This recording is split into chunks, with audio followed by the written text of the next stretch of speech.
યાર, એક વાતનું દુઃખ મને કાયમ સતાવે છે કે આ દેશમાં એ સિગારેટ બનાવવાવાળો પૈસાદાર છે, દારૂ વેચવાવાળો પૈસાદાર છે, પણ આ ધરતી ફાડીને ધન પેદા કરનારો જગતનો તાત ખેડૂત હજુ ત્યાંનો ત્યાં જ છે.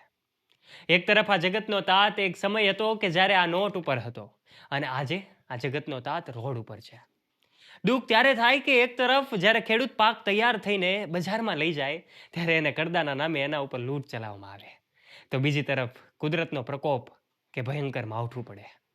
આ બધાની વચ્ચે સપડાયેલો ખેડૂત હારી જાય છે, થાકી જાય છે. આ ખેડૂતની વેદના આપણે સૌ કોઈને રડાવી દે છે યાર. કોઈ 4 મહિનાનો આપણો પગાર એક સાથે જ છીનવી લે તો કેવું થાય? આ જગતનો તાત માથે દેવું કરે અને છતાંય થાકે નહીં. માથે દેવું કરે, રાત દિવસ ટાઢ તાપ બધું જ સહન કરે અને ધરતી ફાડીને આપણા માટે ધન પેદા કરે. ખરેખર યાર, આ સેલ્યુટ છે આ દેશના એ ખેડૂતને, આ દેશના એ જગતના તાતને.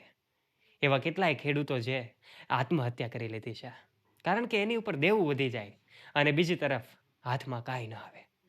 એટલું જ એ જગતના નાથને, એ ઈશ્વરને પ્રાર્થના કરવી છે કે ક્યાંક આ ખેડૂતના સ્વાભિમાન ઉપર, ક્યાંક આ ખેડૂતના સ્વમાન ઉપર પોતે પ્રશ્ન ઊભા ન થાય.